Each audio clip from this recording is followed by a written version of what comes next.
With me, first of all, first and foremost, faith and belief. Come to the realization there are two different things. Faith is what you think and might be true. Excuse me. Belief is what you think might be true. Faith is what you know to be true. A lot of us lack both. I am a proud Muslim, and faith is one of our main pillars. I try to interject things into people and tell them things and give them wisdom and not of knowledge that I have obtained. When I say, people say, oh, I believe in God. I believe in this. No matter what you want to name God, Yahweh, Jehovah, you know what I'm saying, Jesus, Allah, whatever it is God. He's a supreme being. He's a being of infinite wisdom. We have finite wisdom. So a lot of people, they have the wrong teachings, they have the wrong thought patterns on everything. Like now, I've learned to put my faith in God and then myself, because I am a part of an entity of Him. He is within me.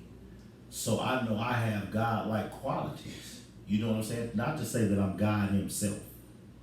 But belief system, I don't care what you believe in, you have to have some kind of belief in some kind of higher power. You have to. Because you're not going to make it nowhere in life. And just like I tell anybody, we speak on this and topics that we bring up. We speak of this in music. We speak of this in seminars and everything. Like we say, God is everything, but the devil's also the truth. And that's where people get lost in. Explain that. When I say the devil's the truth, the devil, as he was named in the Bible, Lucifer, excuse me, Satan, whatever. This was supposed to have been the most beautifulest thing ever created by God Himself. The most beautiful thing. But we have this interpretation that the devil is something, a red demon, a red entity, a red monster or something with horns in his head and a tail, you know, with spikes and all this stuff. The devil is the most beautifulest thing you could ever imagine. The devil is not just in a physical sense. You can't like imagine his beauty. He's not going to come to you like, oh, no, he's going to come to you with a forked tongue.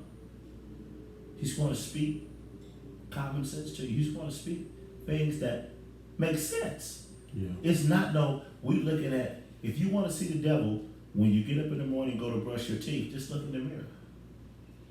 Have you ever checked out Napoleon Hill? Yes, sir. Okay, so that book, Napoleon Hill, Outwitting the Devil, is something that kind of changed my perspective on life, right? So your mind is in control of how you let the devil control you, right? From your habits to the people you surround yourself with, to how you spend your money, to your value system, right? So when I think about the devil, I think about the devil is something that you create in your life by what you allow. Facts. So you can choose hell on earth or you can choose heaven on earth. Yes, sir. The choice is yours with the energy that you entertain the most. You want to entertain fucked up energy, you're going to have a fucked up life. Yes, you will. Full of the devil. Because the devil is within you if you allow it to be. Yeah, wherever you give the devil domain. Facts. You see what I'm saying? But see, most of us give the devil the most leeway in our life because the devil is all of the things that we love.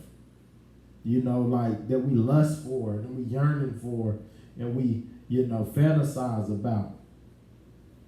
And see, the things that we fantasize about, we can have in a positive way if we have patience. See, we want it the fast way. You know what I mean? We don't want to put in no work and build to get all of those fantasies. I'm guilty of that. Yeah, me too. I'm definitely guilty. I lost 23 years of my life. Yeah. Let me go back to faith and belief. How I view it is, faith is your thought. It's your thought. You have the idea. Your belief is you took your idea and let it work and manifest in your action. Voila, magic, you got it. To me, that's how I just look at it. You know what I'm saying? Which is nothing wrong with that. Nah. So I agree with Slim. I agree with Gotti. Everybody has their point of view and perspective on what faith and belief is.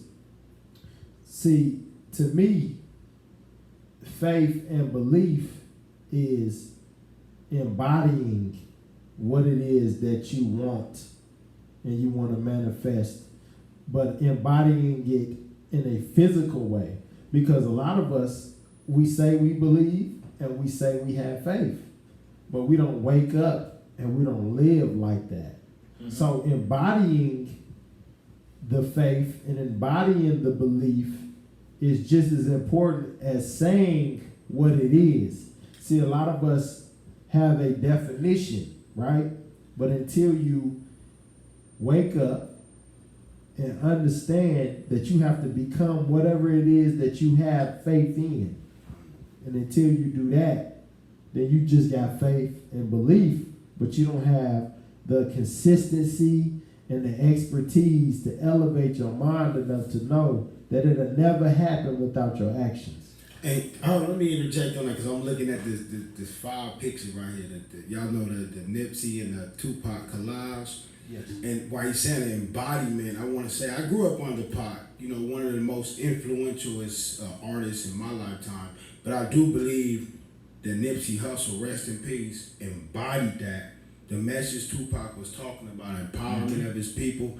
I really believe Nipsey Hussle embodied that. Well, you know, like what you just said, just to reiterate on that, also, what T. Peasy just has said, it's a saying that faith without works is dead. True. That's just what he's saying. That there's another part to that. Faith without works is dead. True. So no matter how good your faith is, the part that we mess up at is we want the accolades and the kudos without that persistent striving of what it takes to make it go there. Like a lot of people say this, oh, you know, I have faith in God, but you're not doing nothing to support your faith system. But I'm a firm believer in this. My mother said a quote to me. She said, what do you call a donkey with a gang of geometry and trigonometry books on his back?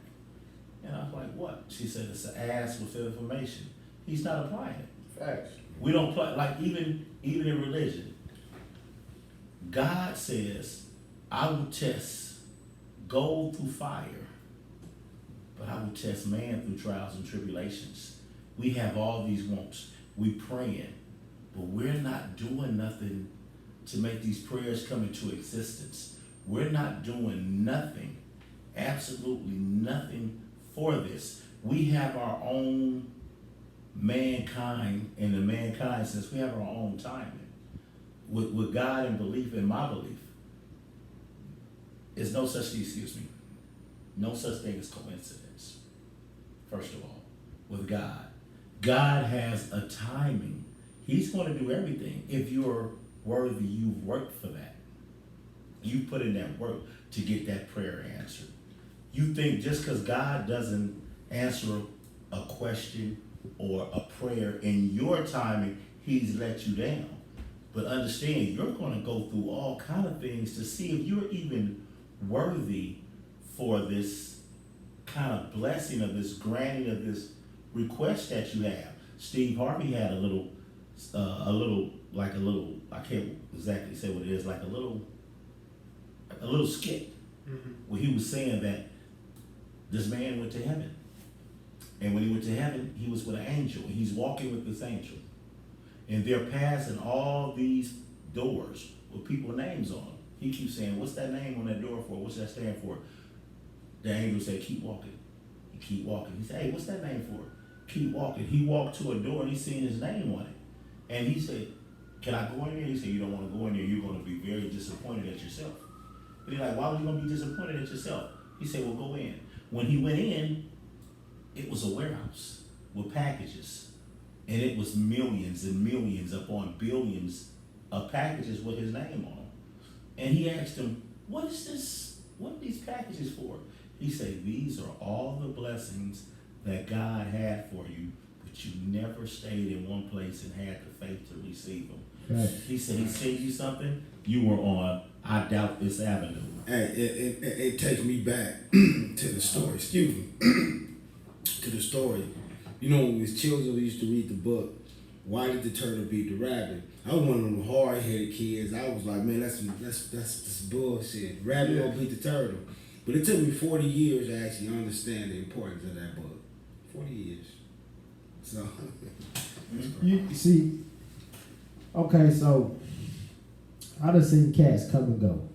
Just me working regular jobs, me, selling t-shirts, working in the mall, driving the shuttle, washing cars, pushing carts, working at McDonald's. I seen cats come and go because they didn't understand that the patience in me to elevate my life in a way where I was working towards being free.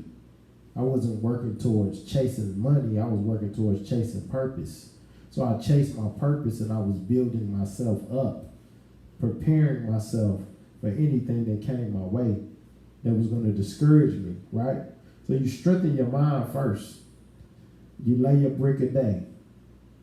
You don't worry about what everybody else is doing and how fast they doing it and get caught up with what they got and all of that, because I saw cats with it. The houses, the cars, the women, the clothes, all of that.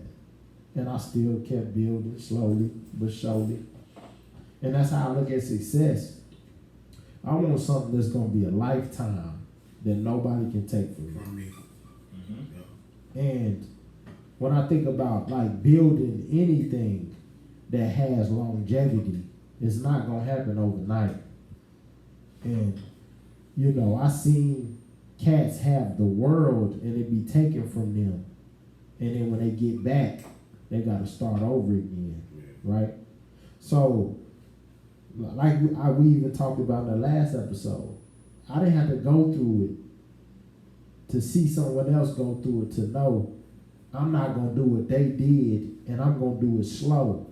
And then one day I'm going to surpass them in a way and even educate them. Like, bro, this is what I was talking about all along. We could have been doing this. Because you try to pull people up. You try to explain things to them. But the money becomes what they're a slave to. Not establishing something that's going to create the opportunity and the purpose for everything. True. That's the money. That's the success. That's your family respecting what you're doing. Like, damn, what they doing has so much purpose involved, and the movement is not self-based. Is giving motivation and explaining, overcoming your struggles, and knowing that we all in the same boat. We all coming from something. We all fighting something. It's fears, it's pain. It's seeing people that doubted you. It's not believing in yourself. Trying to find God, trying to find love, trying to understand what are all of these things together at the same time with not losing yourself in a world full of material things. Looking at cats with it, and you like, damn, I ain't got it, man. And then you got to go home by yourself, and you sleep in that bed, you know what I mean, that ain't got no frame on it. You feel me? You got roommates.